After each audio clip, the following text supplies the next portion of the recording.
আসসালামু আলাইকুম। বিডি গেমসের পক্ষ থেকে আমি মোহাম্মদ জাহিদ হাসান।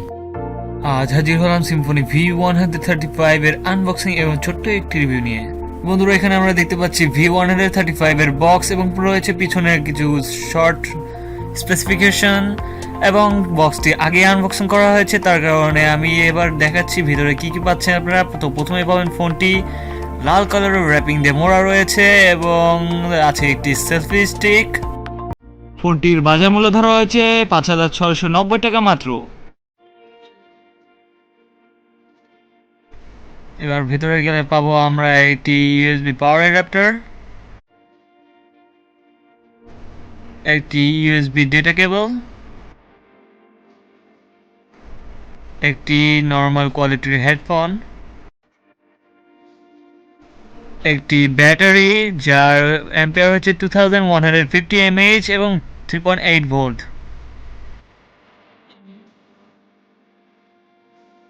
এছাড়াও পাচ্ছি একটি ওয়ারেন্টি কার্ড যেখানে কিছু লোকেশন দেওয়া রয়েছে এবং রয়েছে একটি ইউজার ম্যানুয়াল গাইড।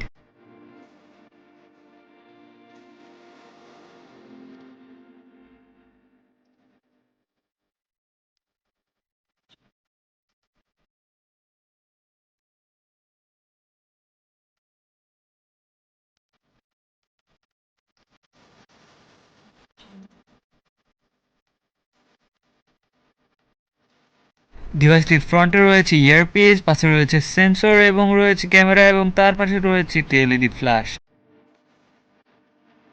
ডিভাইস খানার ডান দিকে রয়েছে ভলিউম রকার এবং রয়েছে পাওয়ার বাটন।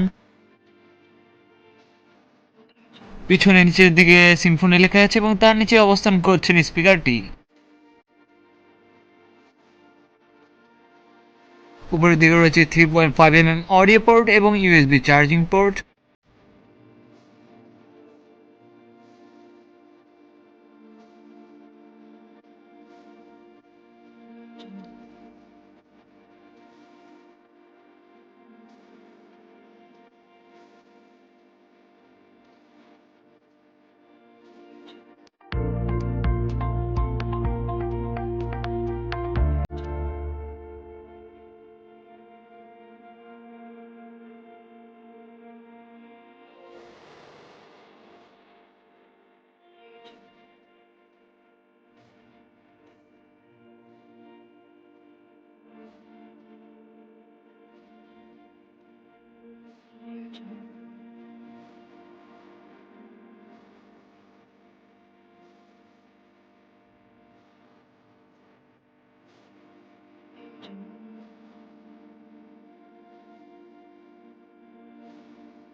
ডিভাইস খানাটি রানিং করছে অ্যান্ড্রয়েড ভার্সন 8.1.0, যেটি একটি ওরিও ভার্সন এবং এটি একটি অ্যান্ড্রয়েড গো এডিশনের। এর ইউআইটি যথারীতি আগের মতোই স্টক রাখা হয়েছে। ডিভাইস কানেক্টে সিপিইউ হিসেবে রাখা হয়েছে 1.3 GHz কোড প্রসেসর, জিপিইউ হিসেবে রাখা হয়েছে মালি 400 জিপিইউ, র্যাম হিসেবে 1 GB এবং ইন্টারনাল স্টোরেজ হিসেবে 8 GB, যার মধ্যে 5.18 GB অ্যাভেলেবল থাকবে।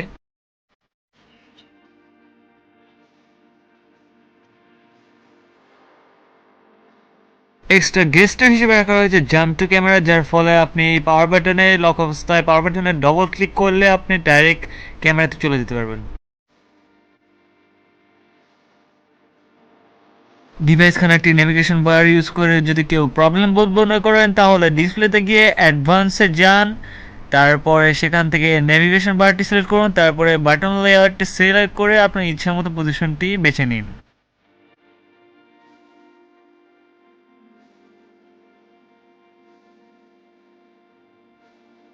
এছাড়া ফন্ট সাইজে গিয়ে নিজের ফন্টগুলো ইচ্ছা মতো ছোটো বড়ো করে নিতে পারবেন।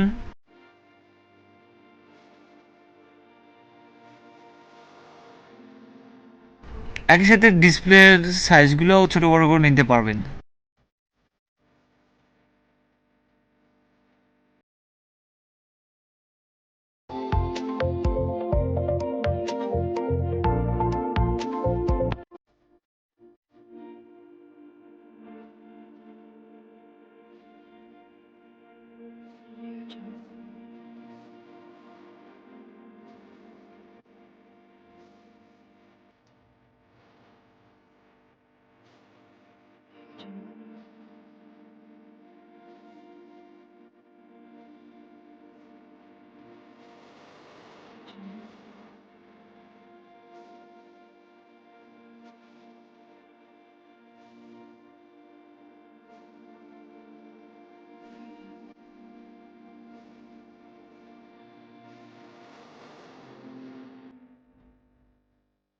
এবার লক অবস্থায় পাওয়ার বাটনে দুইবার প্রেস করলে ওপেন হয়ে যাবে ক্যামেরাটি এবং এর পিকচার কোয়ালিটিগুলোও দেখে নিই চলুন।